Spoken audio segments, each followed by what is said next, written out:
Thanks for joining us. I'm Nancy Furness, and this is We've Got Issues.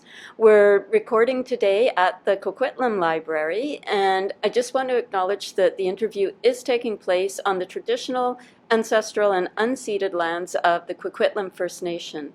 So I thank the Coquitlam people who continue to live on these lands and to care for the lands and the waters and all that lies above and below. Today I'm joined by Sandy Budd, who is president of Maple Creek Stream Keepers. So thanks for joining us today, Sandy. Thank you for having me.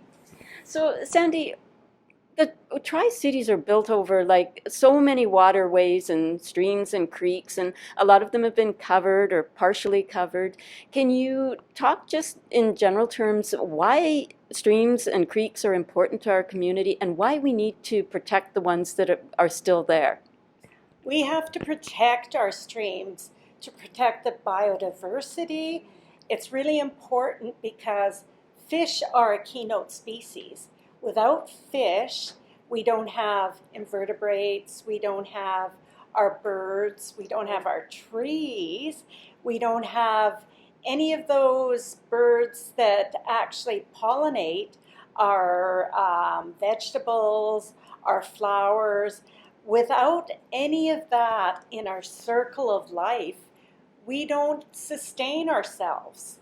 And also, it helps with climate change because all of those come together to protect us. And all of us in our ignorance are destroying that. And in our hurry to commercialize everything, we're not looking at the bigger picture. Well, I think you bring some really powerful points there, talking about the interconnectedness of everything. So we affect something, we affect other things. And also the importance to climate change. We're seeing the effects of that more and more. So we do need to protect those streams that are still there. Can you tell me a little bit about what, just in general, what do stream keepers do? Stream keepers rehabilitate our streams. A lot of our streams have been actually affected by development, by climate change, by actually in terrible effects of people dumping different types of invasive species, planter boxes. People don't think when they dump out their planter boxes that it's an invasive species. Himalayan blackberries have taken over. We've got terrible problems. Ivy, for instance, climbs up our wonderful, beautiful trees, and it kills our trees. And people think, oh, ivy, it's a wonderful thing for privacy. It's not. It kills things. And when it kills trees, it also kills the shade of our streams, and that elevates the temperature in our water. And our salmon and a lot of our fish can't live if the water temperature is elevated because salmon are cold water fish. I think you've just raised a whole bunch of things there. So we're talking about the water becoming warmer. So we've got a warmer climate.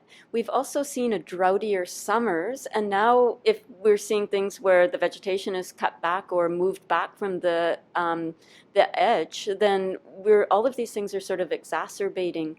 And when you said dumping planter boxes, I thought you were going to say paint and pollutants, but I never even thought about planter boxes. We've had a terrible season of people dumping carpet cleaning fluids, dumping paint. We've also had fires along our creeks. And when the firemen come, they try and put up booms, but you're always going to have that leakage into the streams. And when you've got carbon not friendly things going into the water, they instantly not only kill the fish, they kill the invertebrates. And once the invertebrates are gone, it kills a whole plethora of animals. It kills the birds, the smaller birds that along your streams. It kills the fish. It kills anything that crawls, your salamanders, anything like that. You end up with a dead stream. Nothing moves, nothing, you won't see anything. You'll see gray water. Right, so that whole food web gets disrupted. So, Sandy, can you tell us a little bit about fines and consequences? If somebody was to cause a pollutant to go into the stream, what are the consequences? There is a number that we always use: observe, record, and report. And when that happens and the people come out, you can have DFO, you can have Environment Canada, observe, record, and report. And should that go to actually have fruition and they get the information, they actually have a charge, Crown prosecutors actually approve that charge, and it goes to court, very rarely is there anything actually done. I believe there's only been a couple of charges actually laid and actually fines actually imposed in the last 20 years. Wow. Hopefully we see that change and, in the future. I sure hope so, because we've only got one Earth and one environment that we can all live in. And it's important that we all stand together and protect it, because you know what? There's children on this Earth, there's animals on this Earth, and we should all think that it's really important. I couldn't agree more. One thing we should talk about is Maple Creek is a tributary of Coquitlam River, and I think most residents know where Coquitlam River runs, or they're familiar with it. Where does Maple Creek run? Maple Creek runs from the Coquitlam, actually Port Coquitlam. You can see it from the school in Port Coquitlam, right off of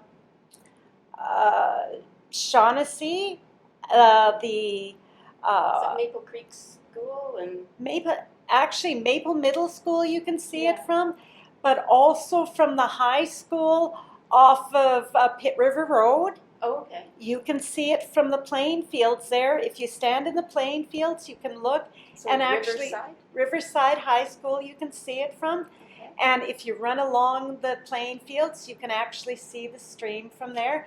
But you can also see it from Coquitlam, from the back of Coquitlam Center.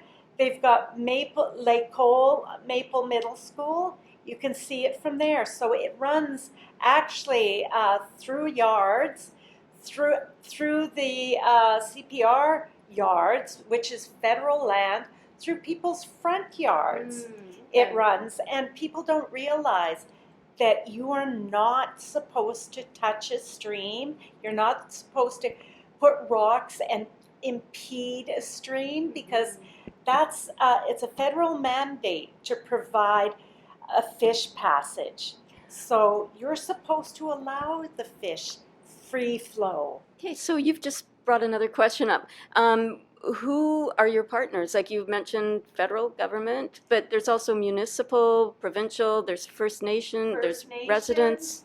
Our partners are also people that want to help us with projects, and our projects could be ensuring that we have cobble in our streams. Lafarge has been one of our really good partners. They have provided cobble, which actually encourages fish to come in and spawn, which has been wonderful for a lot of the areas. Our partners have been local people that have decided, hey, there's fish in these so-called ditches, which are only channelized watercourses that developers have actually moved our streams in order to develop housing, warehouses, or whatever they want to develop. So, Sandy, your group is really on the front lines. Like, you are the ones that are out there every day monitoring and taking care of problems and issues. If somebody wanted to join your group, how would they get in touch with you? we've got a website, and it's maplecreekstreamkeepers.com, and it's all small case and all one word. And stream keepers don't do it for money. They don't do it for accolades. They do it because they're passionate. They do it for the camaraderie, and they do it because they care and they see that there's a need. They don't do it for any other reason. They don't do it because, oh gee, you know what, it's good for my back. They don't do it because, for any other reason, because there's a need and we all like fish. And the fact that most of us have been there for 3 decades, right, working on it. So, and we all want new blood. We all want to teach people what it means to look after fish, to see how enjoyable it can be, and look what it can do to your environment. And look what it does when you see the life cycle, and look what it does to your surroundings, because it really does enhance your area. It enhances the lifestyle of the people that are around you. Yeah, and Sandy, I just want to thank you for your advocacy and for your work, your group's work, because I know I see emails of people going out constantly and looking when there's problems and trying to solve problems and always looking out for the health of Maple Creek. So really, such sincere thanks for coming out and talking to us today, and I hope that we can talk again soon.